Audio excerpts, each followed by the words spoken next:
오늘 불러주신 거 감사합니다.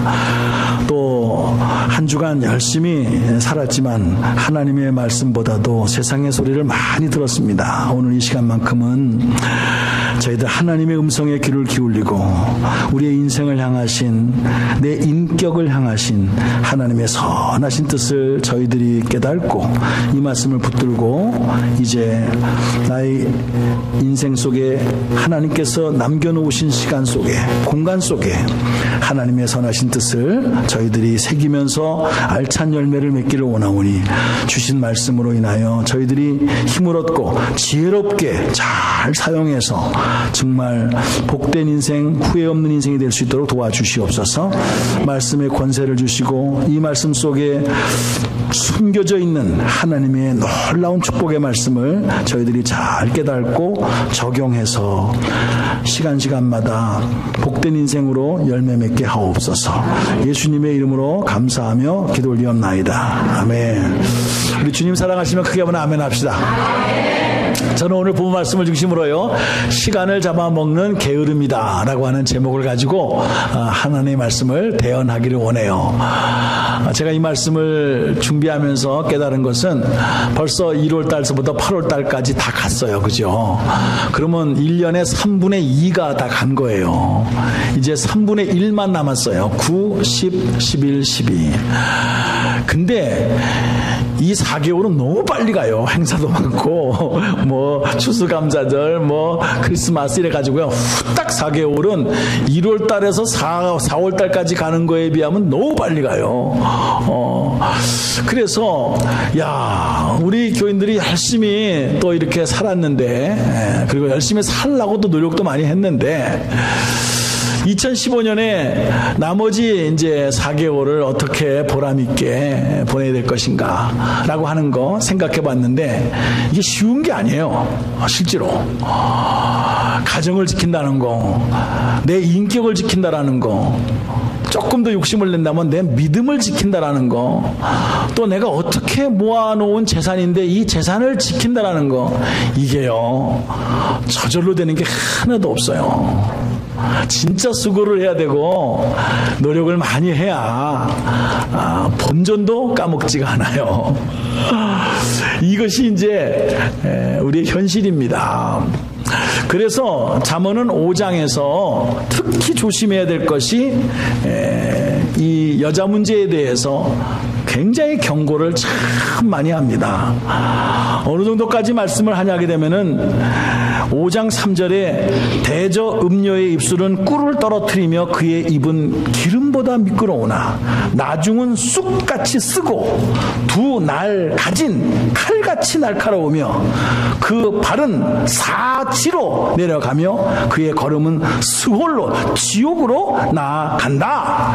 이 정도로 여자 조심해라 라는 문제로 성경은 숨기지 않고 정확하고 분명하게 반복적으로 강조해 주고 있는 내용이 잠언서에 참 많이 나옵니다.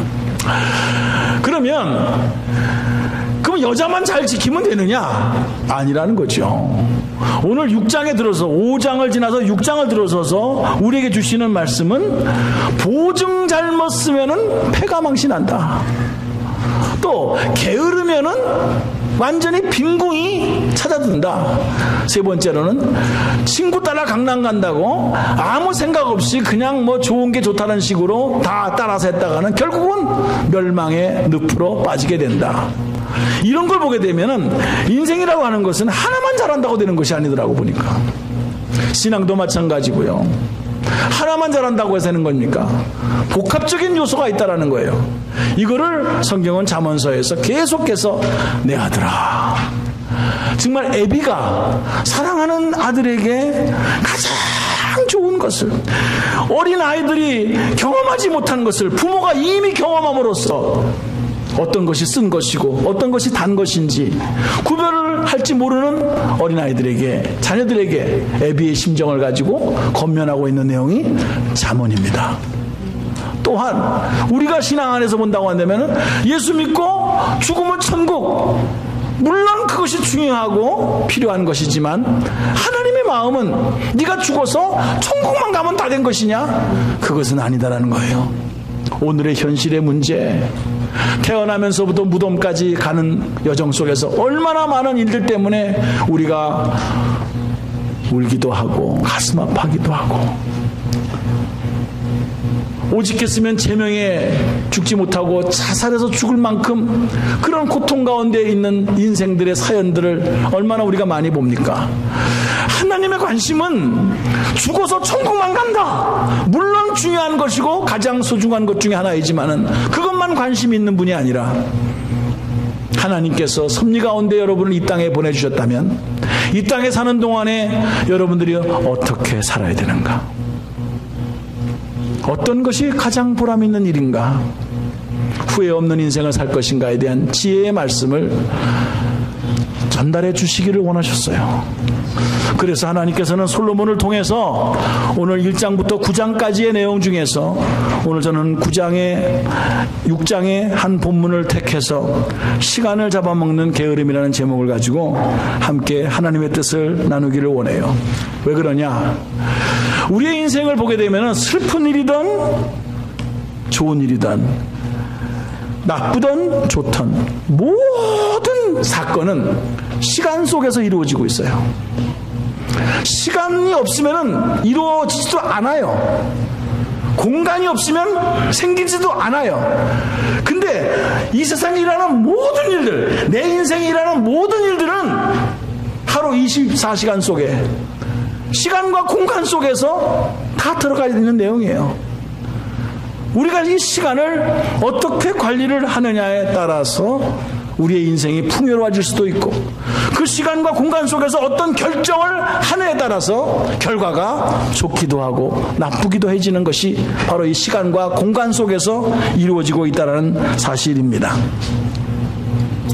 그러므로 오늘 본문의 내용을 통해서 시간을 잡아먹는 게으름이라는 내용 속에서 제일 첫 번째로 여러분들이 이 시간이라는 것을 잘 생각해 보세요. 오늘 예배드리는 이 시간이 없으면 여러분들은 예배 드릴 수가 없어요. 시간이라고 하는 1시간, 2시간이라는 것이 허락되어져 있기 때문에 여러분들은 예배를 드릴 수가 있는 것이죠. 그런데 이 시간과 공간을 잡아먹는 게으름이 있다라는 거죠. 게으름의 반대는 부지런함입니다.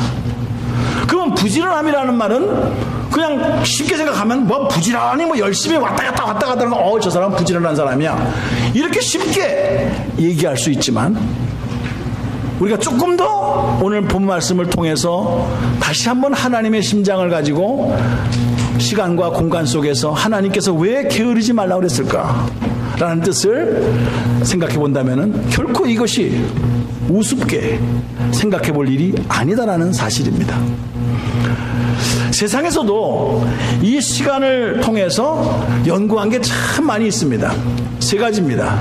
첫 번째가 뭐냐 하게 되면은 동물적인 시간이라는 시간이 있다라는 겁니다. 그거 아니에요.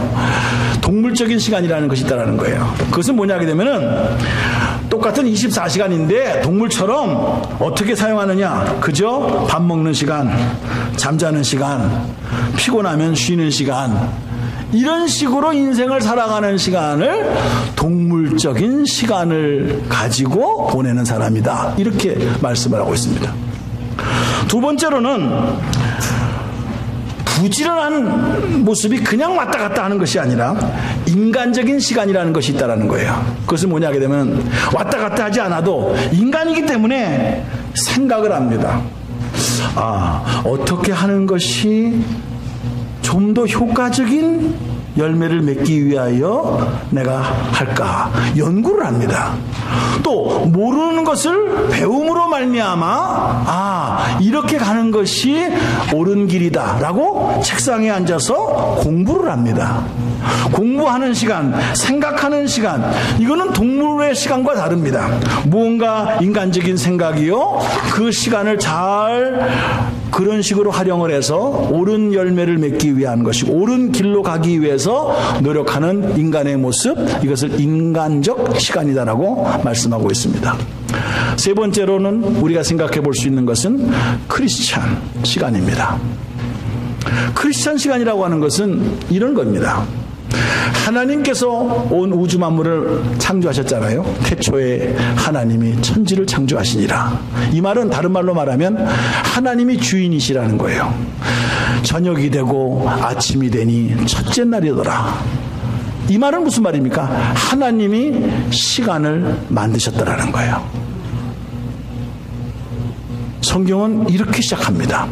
그래서 우리 크리스찬들은 나에게 주어진 24시간은 내가 만든 시간이 아니고 내가 살아있기 때문에 누리는 시간이 아니라 하나님의 시간이요, 이 시간을 통하여 은혜 받는 시간이요, 이 시간을 통해서 구원의 감격을 누릴 수 있는 시간이요, 이 은혜 속에서 풍성한 삶, 자유로운 삶을 누릴 수 있는 시간이요, 이 시간을 통해서 이 시간을 나에게 허락하신 하나님 아버지 앞에 감사할 수 있는 시간이다.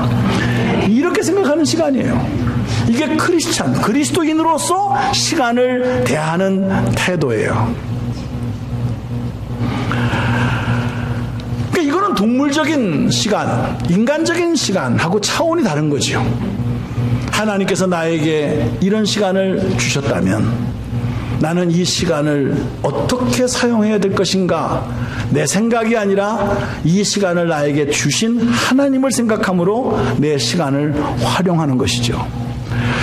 이거를 여러분이 싸잡아서 그러면 뭐 교회만 가라는 얘기인가? 기도만 하라는 얘기인가? 그게 아닙니다, 여러분. 여러분의 일상생활을 그냥 그대로 하십시오. 그 가운데에서 하나님의 선하시고 기뻐하시고 온전한 뜻이 무엇이냐라는 것을 구별해서 시간을 사용하라. 이런 차원 속에서의 크리스찬의 시간이 있다는 것을 세상은 이미 다 연구를 다 했어요. 그러면 그것만입니까? 그러면 시간은 그렇다고 치고, 그러면 이 시간을 어떻게 관리를 해야 그런 시간이 있다. 그럼 그것만 알면 뭐 하겠어요? 그러면 인간적인 시간, 아니면 동물적인 시간, 크리스찬적인 시간을 어떻게 관리를 해야 내가 후회 없는 삶을 살아갈 것인가? 라는 것도 연구를 했어요. 이것 또한 세 가지예요. 첫 번째가 파괴형 시간이 있고요. 두 번째가 소비형 시간이 있고, 세 번째가 창조형 시간이 있다라고 그렇게 세상은 다 연구를 한 거예요. 자, 첫 번째 파괴형 시간이라는 것은 어떻게 시간을 관리했기 때문에 파괴형 시간이라고 말하는가 하게 되면은 이 파괴형 시간은요 굉장히 위험한 겁니다. 근데 이게 우리 공동체 안에도, 여러분의 가정 안에도 얼마든지 나도 모르는 사이에 그렇게 시간을 보내고 있다는 거예요. 나에게 주어진 시간을 그렇게 사용하고 있다는 거예요. 뭡니까? 파괴형 시간은 내가 내 시간을 파괴하는 것만이 아니라 남의 시간까지도 파괴하는 거예요. 자, 도박하는 사람, 술에 취해서 알코올 중독에 알코올릭에 있는 사람, 자기만이 파괴가 됩니까? 그것으로 인하여 내 가족들이 괴로워하고 있습니다. 괴로워하는 시간으로 내 가족을 할애를 한단 말이에요. 시기하는 시간, 질투하는 시간, 증오하는 시간, 원한 맺는 시간, 이런 시간들은요 자기가 자기만을 파괴하는 것이 아니라 내 가족들의 시간까지도 파괴한다는 거예요. 얼마나 불행한 일입니까? 이 시간을 지금도 사용하고 있는 사람들이 많아요. 자기만이 아니라 남까지 가지고 있는 시간까지도 파괴하는 행동으로 살아가는 사람, 그걸 파괴형 시간이라고 말합니다. 두 번째로 이 시간 관리에서 소비로 쓸데없는 것에 사용되어지는 것에서 시간을 허비하는 사람들이 많습니다. 이거는 참 애매한 게 뭐냐 하게 되면 우리가 학교 다닐 때 이런 거 있지 않습니까? 그래, 공부해야지, 공부를 열심히 해야지 마음을 먹습니다. 그러면 어때부터 합니까? 공부를 하면 되는데 그때부터 이제 책상 정리하기 시작합니다. 그리고 동그라미를 이렇게 그려놓고 12시에 잔다, 4시에 일어난다, 점심시간, 휴식시간, 공부시간, 계획표를 다 세워놓고 오늘은 많이 했다, 자자. 이러면서 공부를 굉장히 많이 한 것처럼 기분 좋게 잡니다. 생각은 했어요. 준비도 했어요. 근데 막상 공부 자체는 안 하는 거예요. 실제로 우리는 그런 거 많지 않습니까? 뭐 해야지, 뭐 세상에서도 뭐 돈을 벌기 위해서 계획을 세우고 뭐 준비를 하다가도 막상 행동 안 하는 거예요. 계획만 세우고 있는 거예요. 예.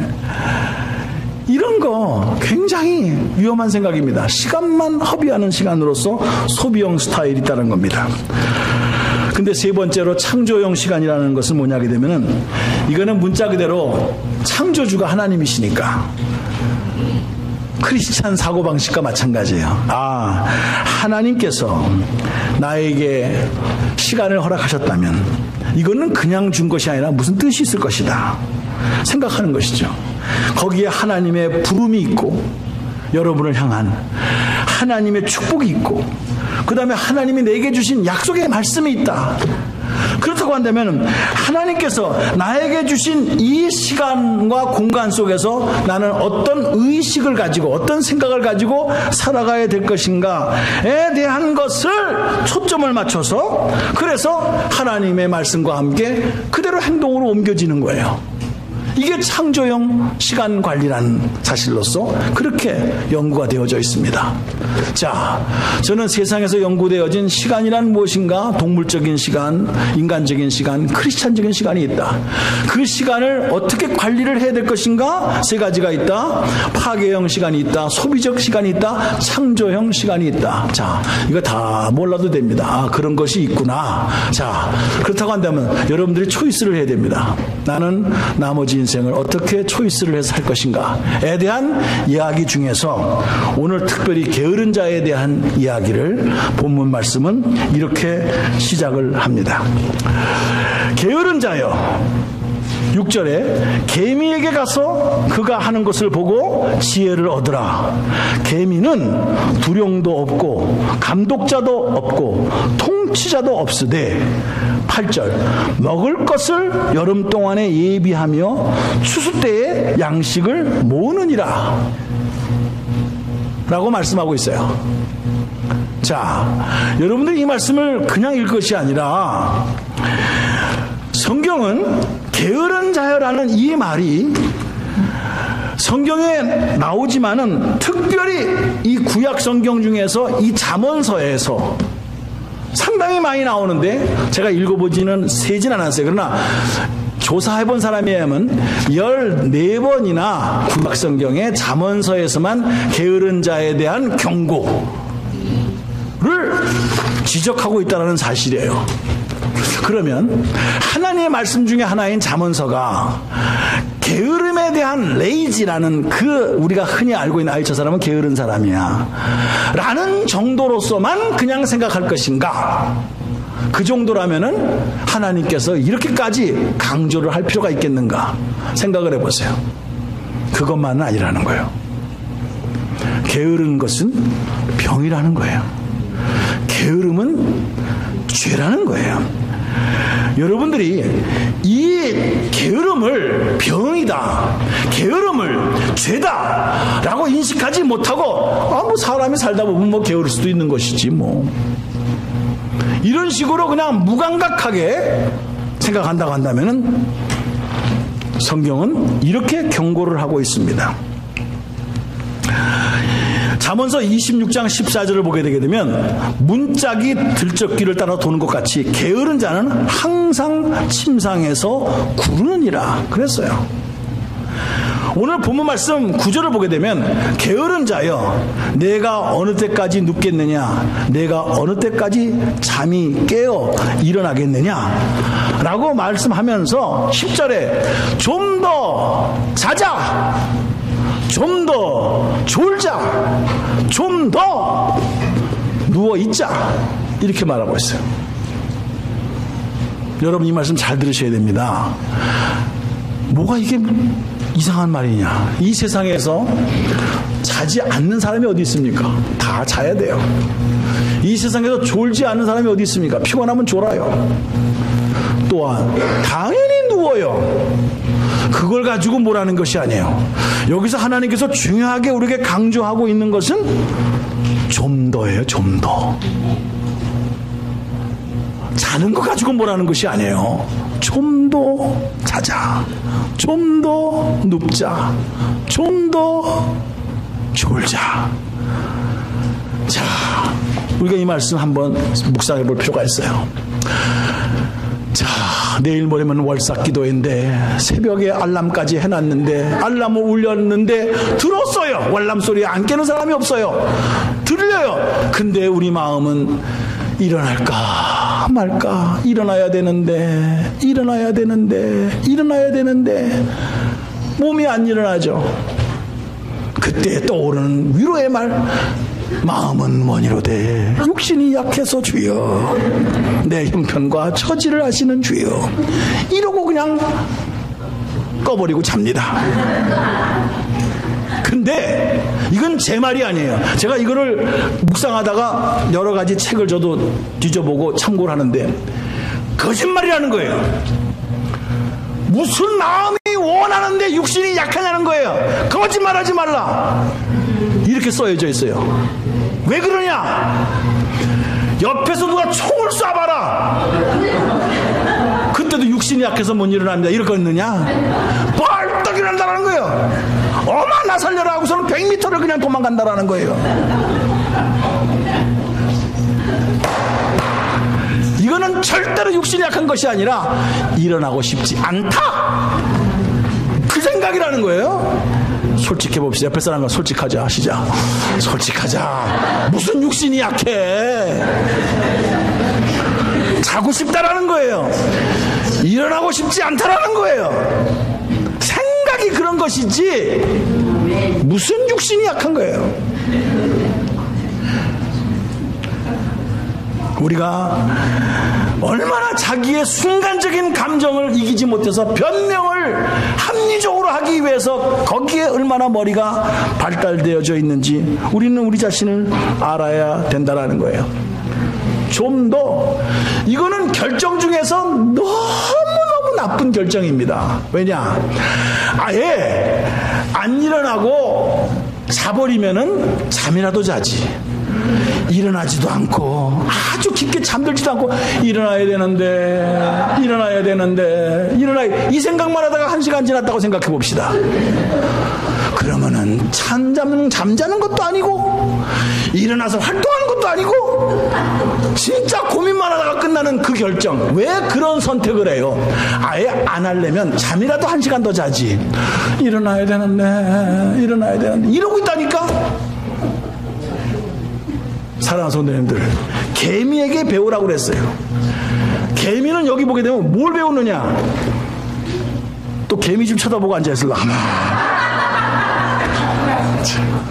그러지 마시고 여기에 뭘 배우느냐? 개미는 지도자도 없다, 두령도 없다, 감독자도 없다. 그런데도 자기가 자기 먹을 것은 스스로 챙긴다. 아멘입니까? 근데 우리는 웬 핑계를 그렇게 대야? 뭐해서 못한다. 우리는 양식이라는 것이 육식의 양식이 있고 영적인 양식이 있다는 걸 잘 알면서도 교회에서 프로그램을 만들고 감독을 하고 소목자님이 읽으세요 계속 두령자도 있고 감독자가 있어야 읽습니까? 성경 구절을? 언제 스티커 붙일 거요? 안 붙일 사람들 회개하시오. 이름도 안 올려놔. 빈칸이 많은데 도전! 내가 9월달서부터 12월달까지는 1등을 한다. 내 이름 올려주세요. 여기서부터 시작이요. 지휘자도 없고 감독자도 없고 시키는 사도 없는데 마땅히 내가 예수님께서 말씀하신 것처럼 떡으로만 살 것이 아니오 하나님이 입으로 하는 말씀으로 산다. 그러므로 내가 오늘 이 말씀을 시켜서가 아니라 두령자도 없고 감독자도 없고 통치자도 없음에도 불구하고 내가 할 것은 한다. 그거를 개미에게 가서 배우라는 거예요. 개미도 그렇게 한다는 거예요. 개미도. 오늘 우리가 신앙생활 하지만 신앙생활 솔직히 말해서 부지런해야 합니다. 부지런하지 않으면 신앙생활 못합니다. 이 핑계 저 핑계에 다 대다 보면은 안 바쁜 사람 어디 있어요? 다 시간 없어요.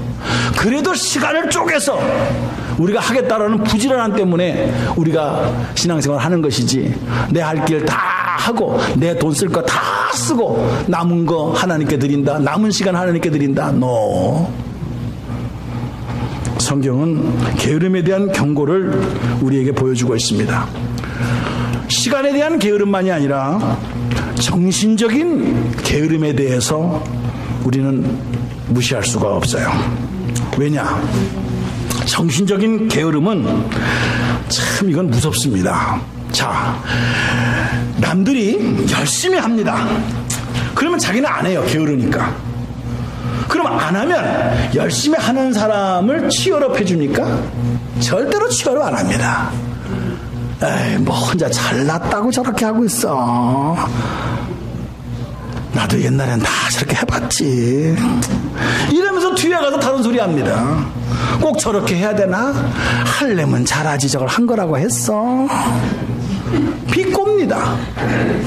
정신적인 게으름입니다. 아주 악한 겁니다. 변명, 핑계, 시기, 질투, 이런 걸 통해서 내가 하지 못한 것을 남이 할 때 정말 자매님, 형님 이렇게 해주셔서 너무 고마워요. 힘들었는데 내가 도움이 못해서 정말 죄송해요. 다음에 기회 있으면 제가 한번 도울게요. 이렇게 말하면 얼마나 좋아요. 얼마나 좋아요. 아이고, 저걸 한 거라고 했네. 아이고, 혼자서 되게 설치네. 이런 식으로 하는 것은 정신적인 게으름이요. 이런 내용을 통해서 하나님께서는 악하다라고 성경은 말씀하고 있어요.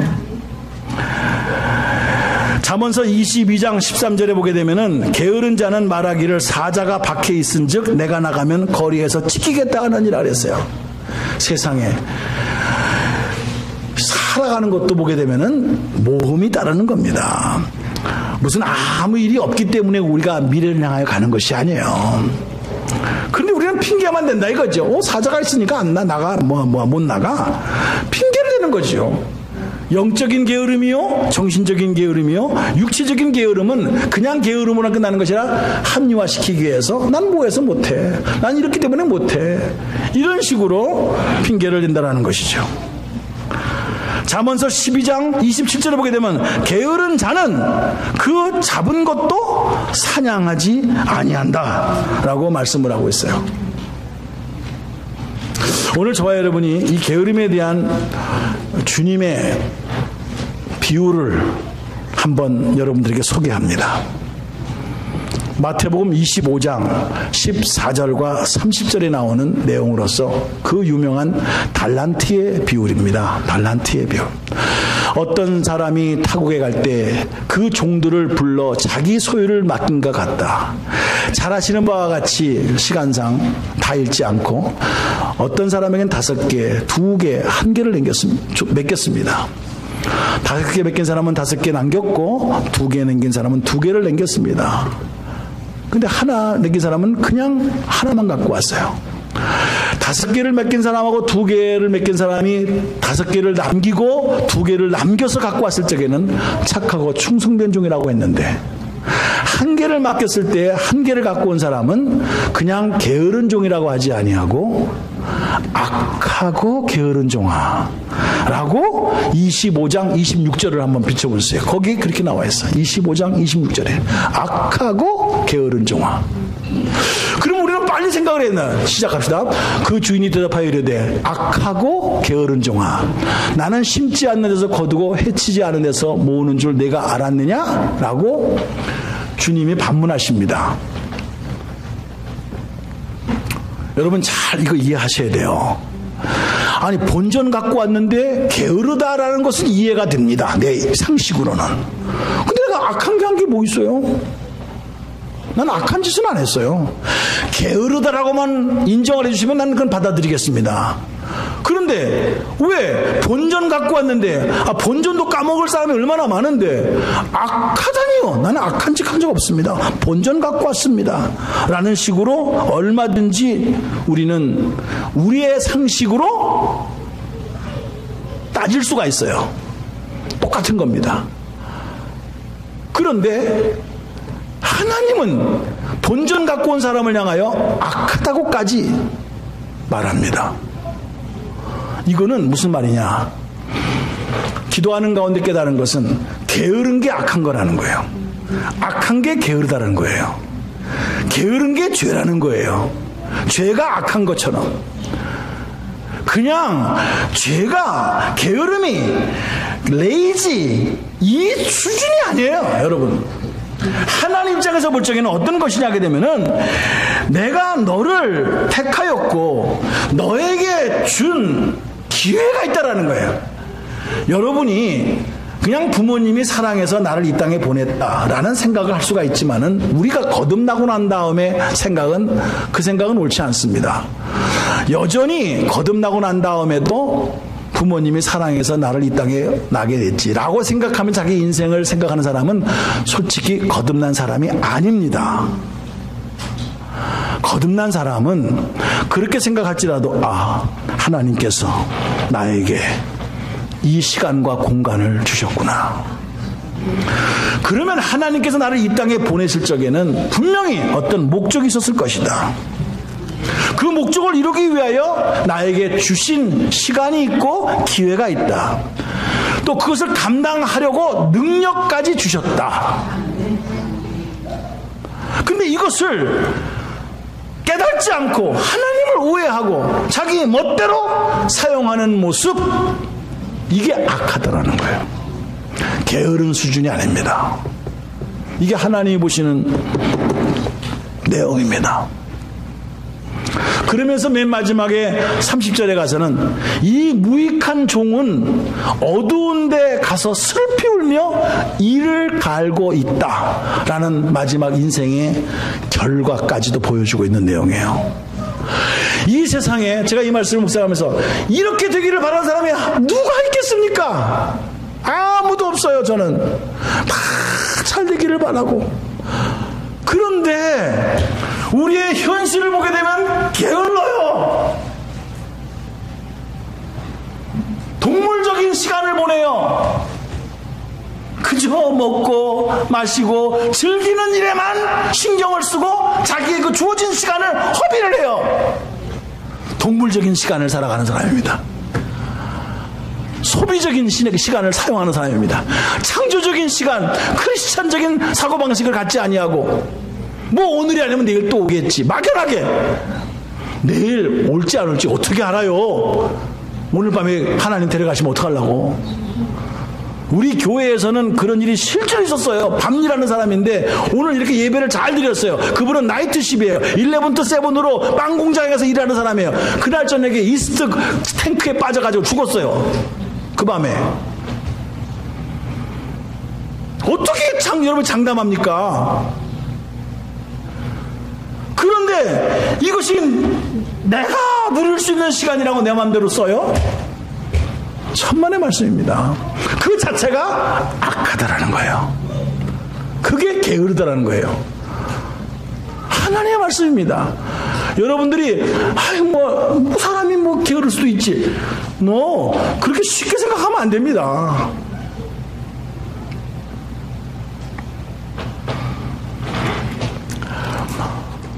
성경은 오늘 6절에 개미에 가서 배우라는 거예요. 개미는 두령도 없고 감독자도 없고 통치자도 없는데 먹을 것을 여름에 예비하며 추수 때에 양식을 모은다.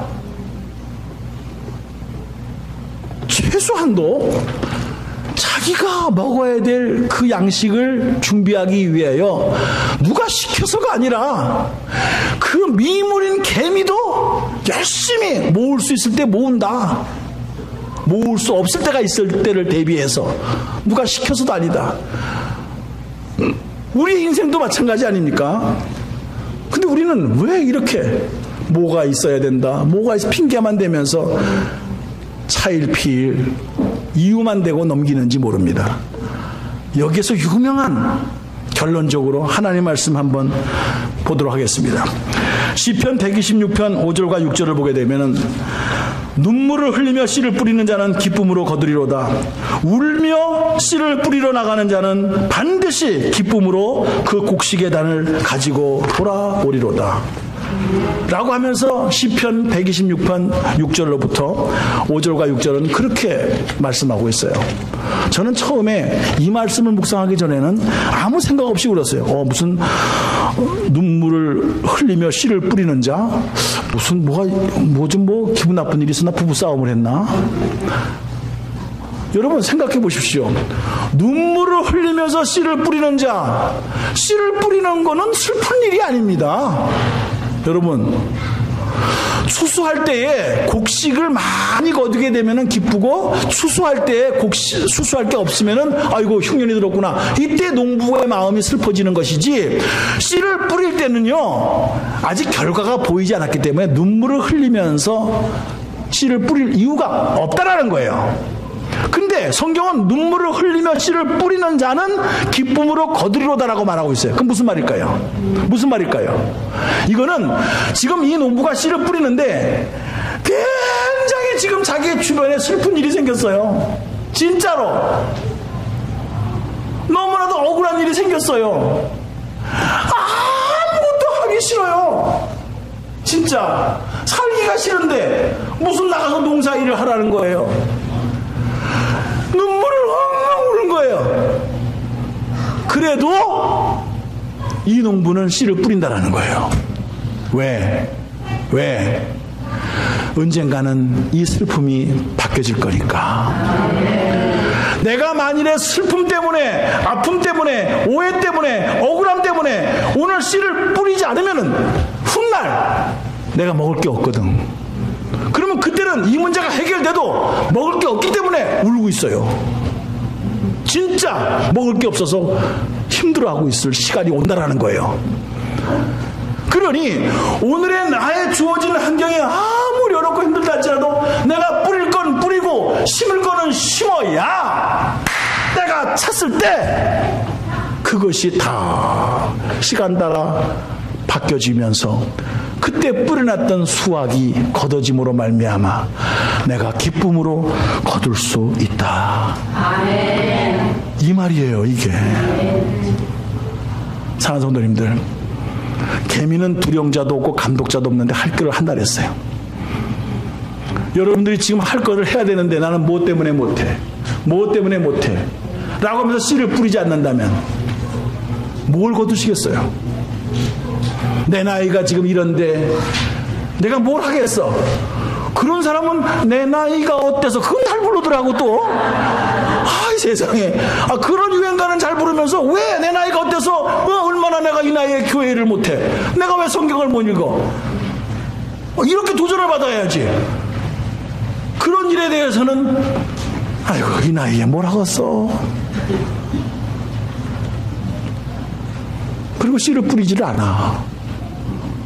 뭘 거두겠어요? 육으로 심는 것은 사망이요 영으로 심는 것은 생명이니라. 여러분 나이 탓하지 마시고 환경 탓하지 마시고 자기의 건강 탓하지 마시고 심을 수 있을 때 심기를 바랍니다. 항상 기회는 오는 것이 아닙니다. 항상 시간은 기다려주는 것이 아닙니다. 오늘 이 시간 안에서 여러분들이 잘 사용해서 시간을 잡아먹는 게으름이 아니라 시간을 창조적으로 사용하는 지혜가 있기를 주님의 이름으로 축복합니다. 기도하겠습니다. 자비로우신 하나님 아버지,